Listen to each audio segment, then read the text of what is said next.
Hi, I'm Manny Howard. This is Salon Talks. Today my guest is Aaron Franklin, owner of Franklin Barbecue. He's written a book called Franklin Steak, which is fantastic. And I thought I knew a lot about meat, but I don't know shit. I mean, oh well. No, I don't either. Jordan wrote the thing. So. Yeah. But you clearly informed him because there's a lot of stuff in here. You move from cows and what makes a good cow and how to grow a good cow. And then you take the cow and you take it apart for us, and then you tell us how to cook it. And there's so much detail in here, and it's such an interesting and sort of deep read on something that you think you would know everything about because it's just fire and meat. Yeah, well, and at the end of the day, it is really just still like heat and meat. I mean, it's salt and pepper. It's the same as German, Czech, Central Texas barbecue. It's just salt, pepper, fire, and meat. But you can make anything as complicated as you want it. Well, you're putting salt on you're seasoning your steak 4 hours before. Well, it depends on what steak. I actually kind of like about the 30-hour range, right? Somewhere in there. Right. But yeah, I mean, this stuff can get as nerdy as you want it to be. I mean, if you dive into where a cow comes from and what it eats, and it's got growth hormones, or it ate field peas, or it was snacking on 4-leaf clovers, or if you marinate things in children's tears or unicorn blood or whatever. You can dive as deep as you want to. So that's kind of what we learned on the book. So let's dive deep into kinds of cows. No, I'm a big fan of Angus. That's what we use at Franklin Barbecue. We do all prime Angus there. And really, here in the States, that's kind of what everybody's gotten used to. Back in the 80s, there was, certified Angus and like some marketing pushes and stuff like that. But really, I think for a good quality animal that can develop fat properly and stuff like that, and a good muscle structure and beefiness, I go with Angus. They're easy to get. Right. They're not crazy expensive, and there's some other ones. There's like Akaushi. There's Snake River Farms does Wagyu and stuff. But yeah, I mean normal stuff I think is Angus. Right. And so most people when they're eating a steak are eating an 18-month-old. Yeah, or less. Usually 18 months is kind of standard. And it varies a lot. I mean, if you go to the butcher shop, you go to a fancy pants place and like, oh, well, this came from this farm, and I know the farmer, the cow's name was Bertha. She was great. She had a great temperament. This is going to be the best steak you've ever had. Or it could just be a non-breed specific piece of meat on a styrofoam platter at the supermarket. Right. So there's varying ranges for sure. But yeah, because in the book you talk about the best steer steak you're going to find is from a Spanish cow that's how old? Oh, I think like 22 years old or something. 22-year-old, some insane. That's Jordan's, the co-author of the book. That's his. Jordan McKay. Jordan McKay, super awesome, so passionate about meat. We wrote the first book together also. But that's one of his like best life experiences was hanging out on the side of a mountain in Spain. And this cow, this fella, he slaughters one cow like, a week or a month or whatever, but they're old dairy cows. Right. And just snacking on, flowers that grow up between the cracks in the rocks and stuff. The clover and the unicorn. All that baby stuff. Tears. All baby tears. But yeah, I mean, that's kind of the cool thing. It's kind of, I don't think, with barbecue, you've got regionality. You've got different firewoods. You've got different, we have beef down in Texas. You've got hogs in the Carolinas, stuff like that. I think that goes true for steak also. I mean, depending on where you are in the world, they eat different things. They have different climates. They're different breeds. They've got different uses, different muscle structures. They've evolved into these different things, which makes it special. When you go to Spain, you can get that. But that doesn't necessarily mean that you have to, try to find that here in the States. Like, kind of get what you've got. And there are all kinds of producers. And then learn how to cook it also. Right.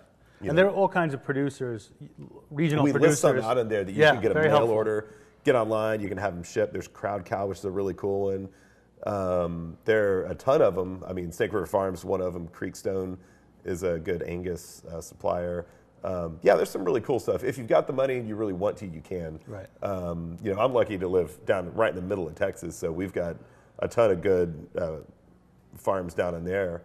And, you can do an errand run and get one from everybody, right? You really could, actually. Yeah, that's fantastic. But yeah, I think that's pretty neat. And also, you know, as opposed to breed and stuff, you know, like, oh, well, this breed's great. And it's like, shouldn't be stuck on one thing. I mean, I think old dairy cows are some of the best beef I've ever had, just because it's an older animal that's had the flavors, be able to have time to develop the muscles, the fat, maybe not a certain type of fat that some people want, you know.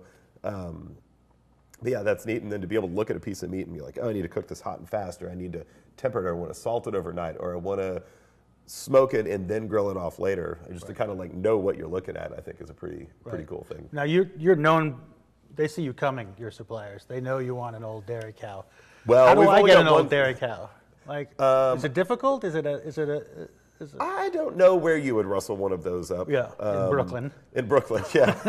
I mean, I'm sure you guys have some fabulous butcher shops here. I would just go to the butcher and kind of the local guy and be like, hey, what do you got? Oh, where's this from? Oh, that's neat.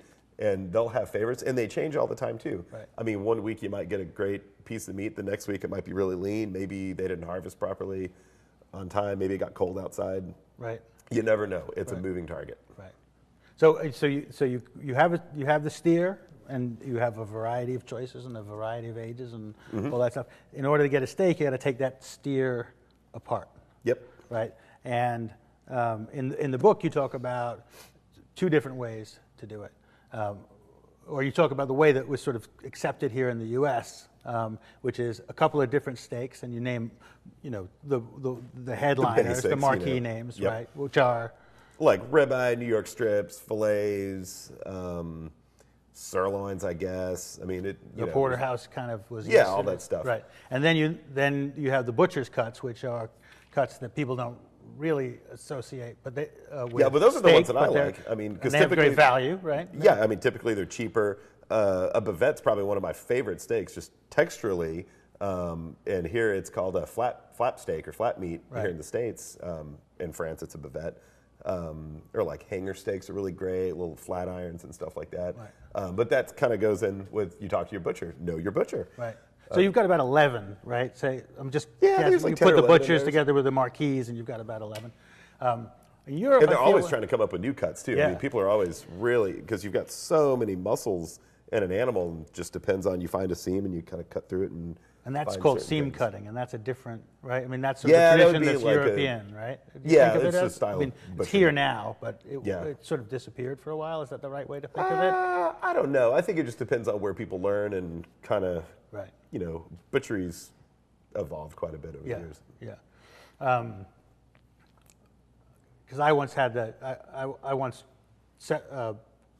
slaughtered and rendered a cow and had one side I cut American, which was very interesting, and then the other side I seam cut. Zip, zip, zip, yeah, zip. For the American cuts, yeah, pretty much. I did it there at the slaughterhouse, and it was pretty much, it was done very quickly. The other half I took to a friend of mine, Guy Arnone, who's trained in the seam cutting, and it took forever. Yeah, it's labor intensive. And the knife is this big. And like going, getting it in there, and it really, I mean, I think that's that's the more traditional way to do it for sure. I mean, I think as America got industrialized and stuff in the 50s and 60s, which has enabled us to cook only briskets or only ribeyes when boxed meat started to happen. Right. That was also a side effect of that. Just like you got a saw, you got 14 steaks, 12 steaks, whatever. Just zip them on a saw. They're all 1 inch thick. Right. It doesn't matter where the muscle is. Doesn't matter where the bone is necessarily. Kind of the old world way of doing it, which is coming back in these smaller butcher shops. I mean, that's definitely like the craft of butchery. Is to do that seam stuff. Cutting. Yeah. Or, not the band sawing. Yeah. Yeah. And one of the cuts, the most exciting moment was when we cut what was called the spider steak. Oh, where's that from? Well, I was excited. I don't remember. I've had it before. I was excited to learn it's the muscle that, when released, allows the cow to defecate. Well, great. So it's a hard-working muscle. It's a little bitter on the backside. All the time. But it's about this, it's a pan steak about this big, and I got to say, I mean, I was excited just because of the story behind it, but... I bet it's a heavily worked muscle. Yes. I've been in the field with a cow. Check, please. But that's really cool. I mean, there's some steakhouses that really go out of the way to like find these like different little cuts, and Super fascinating. I think that's pretty exciting for me to go to a steakhouse and be like, what is that? I've never. That's atypical for like anything you'd find like in a store. Right. I think this stuff's really cool. Now, and there's one steak in my local. Well, I've discovered 2 steaks. One recently is Wagyu, pronounced correctly. Mm-hmm. Yep. Chuck. Okay. Which doesn't look like Wagyu at all. And Wagyu has that like crazy marbling. Yep. More marble sometimes than muscle, right? Or it appears that yeah, way. sometimes once you get it like A5 and like kind of the higher grades, right. Sometimes it'll be more fat than meat. So there's not that, but you can eat this chuck steak in a chunk like that, round. It's still pretty good. It's chuck. edible. Yeah. I mean, that much. Yeah, chuck. once you go on the other end of the spectrum, like a select grade, growth hormone, like fast growth animal, you get a chuck, and it's like, oh man, what am I going to do with this? It's like a sneaker. It's going to have to be like a pot roast or something. Yeah. But there's another steak called Newport steak, which is the part of the sirloin that has the little tail. What's that? It's the sirloin, and then it has a. Like the bottom of the sirloin, like the tri-tip kind of area? Well, yeah, it must be. I'm always trying to figure out what it is because it's the sirloin only place that has a huge. Newport. Yeah, it's a sort of triangular wedge of sirloin with a tail, and they usually try to tuck it in and make it look like one steak, but when you cook it, the thing springs out. And they call it Newport, and you go anywhere and they don't know. Yeah, it's one of those. Myself but it's included. also been around it for like even this butcher shop has been around since the 70s. Like some of these guys will just make up their own cuts. You're like, it's a Vegas cut. It's like, right. Newport sounds fancy. Yeah, Let's do that. So now that we've taken apart a cow, right, we're going to cook the cow. There's a whole section in the book which is about. What is this book? I should take a look at this. This is a really good book, and this one I find particularly fantastic. I was really happy the with flow this. chart. I mean, if you've got, can you read that? I can't see the. I can barely read it right here. We wanted this to be like a choose your own adventure. The barbecue book, I wanted to do a choose your own adventure, like overcook here, turn to page this. So we kind of came up with this, and it ended up kind of being almost. My inspiration is kind of like nostalgia, like when it was going to like steakhouses in the 80s, like Steak and Ales and stuff like that. Right. And kind of nailed the font and like the signage, and it's like, man, this is really, it's really it turned out really good. And if you can only cook inside, what steak should you be cooking inside on, searing and then putting in the oven? And that's I think that's one of the directions in here. It's a great question for our audience because not everybody has a grill and a huge backyard like we do in Texas. So with the book, what we kind of try to do is just like pick like the basic steaks. They're like say 5 steaks, and then we try to pick like the 5 like kind of best ways to cook that. Like it'd be a reverse sear on a tri-tip. It could be like a big tomahawk steak, something that you might pan sear if it's dry aged and then finish off in the oven or something like that, more like steakhouse style. Right.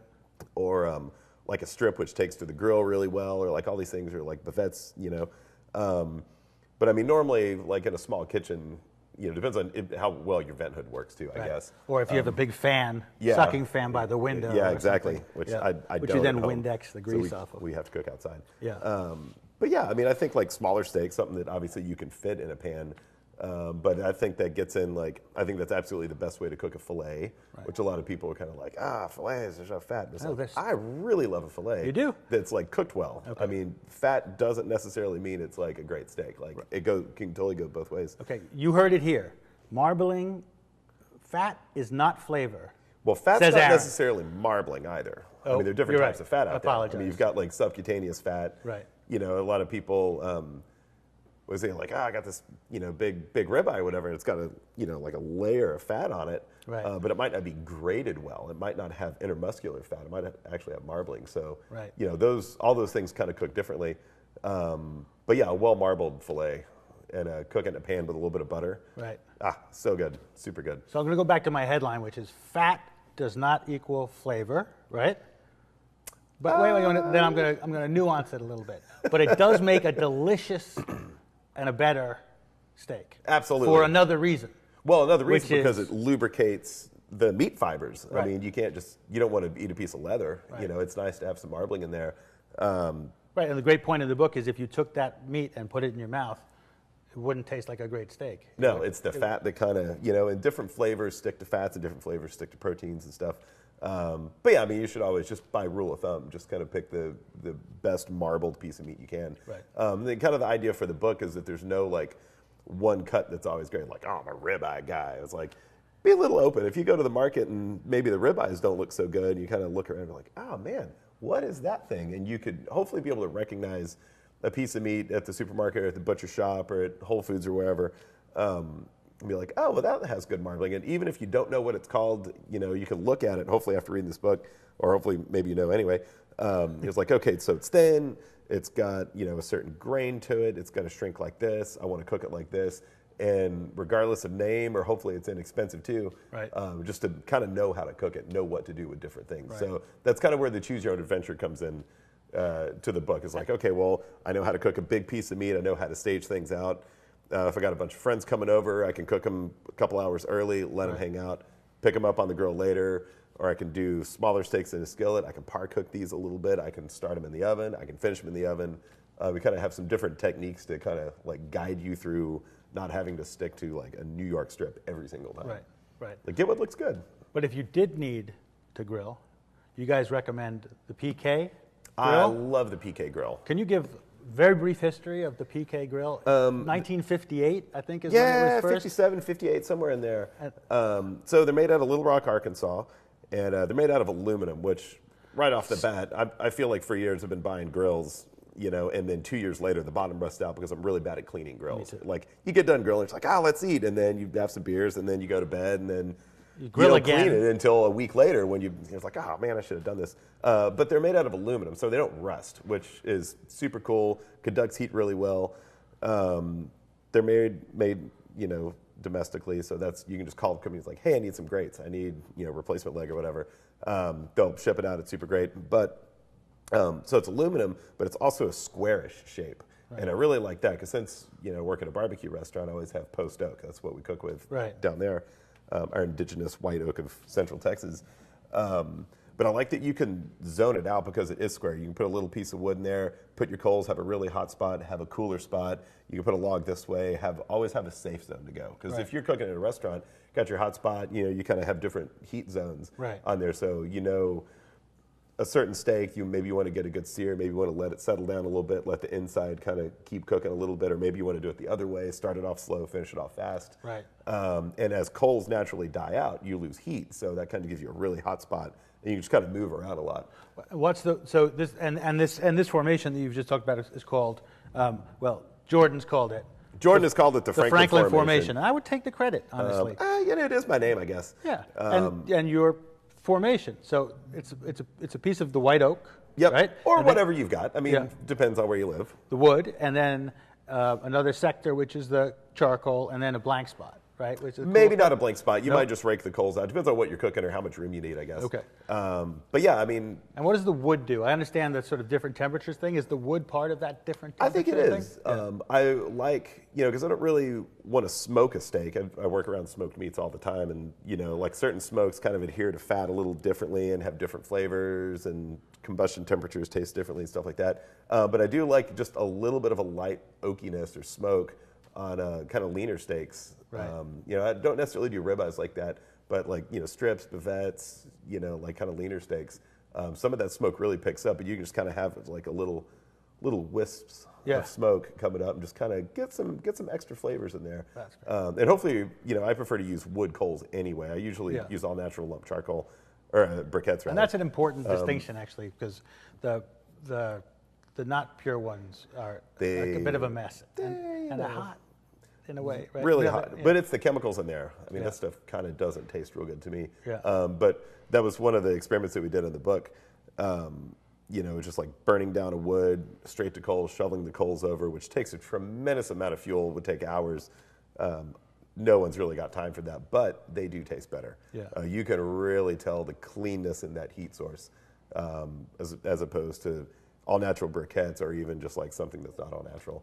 But the wood kind of helps a lot with that. It kind of just gives it more more flavor, and it gives you kind of a safe place to go. How about that charcoal? That's the charcoal, the cowboy charcoal. That's actually just burnt wood. It's not been rendered into briquettes, and it weighs. You pick up a bag of it that you think is going to weigh 50 pounds, and it it's weighs, like an empty milk carton. Yeah. I like that stuff a lot. The only problem that and this is just a personal preference, everybody's got theirs, is they burn really hot and fast, but with the briquettes, you get a consistent burn time with them. Right. So you kind of mentally know how much heat you've got, how much it's going to take, when to light another charcoal chimney, getting ready for round 2. Right. But with lump charcoal, you got some big pieces that take a long time. This piece burns out really quick, falls through the grates. And there's no way that temperature evens out to you don't really know what you're getting into. Yeah. I don't like variables very much. No. But you live with them because they're. But I live with them because that's what I do. Yeah. That's why I'm trying to get rid of them. So there's one super. I mean, this book is great because it's something for say you just fell onto Earth and you'd never cooked a steak before. This will take care of you. But there's also some gearhead stuff in here, like crazy gearhead stuff, like dry aging your own. Yeah. Which gets into an area I had no idea about, is that the prime cuts are numbered. And that so there's the NAMP system and the IMPS, and that's like a national numbering system. It's more for kind of like industry standards. Like you've got a 103 long bone exports and all and I don't know half of them. I don't order stuff like this. Right. Like a 123A. But yeah, if you go to a butcher shop, they should know that. It doesn't really matter that much, but if you're going to dry age stuff, that's when you get into like 103s, I think maybe 107s. I have to look at a manual. It's been a while. But those are like the big subprimal cuts, or like primal cuts. We have the long bones, kind of like Flintstones kind of stuff, like throw it on the car. Right. And that's the stuff you would want to dry age, or like strip loin, like whole strip loins and stuff like that. This is a fantastic book. I didn't think that a 210-page book about steak would be a thrill a minute, but this was, and it was a great awesome pleasure talking to you. Heck yeah. Thank you so much. Thanks so much.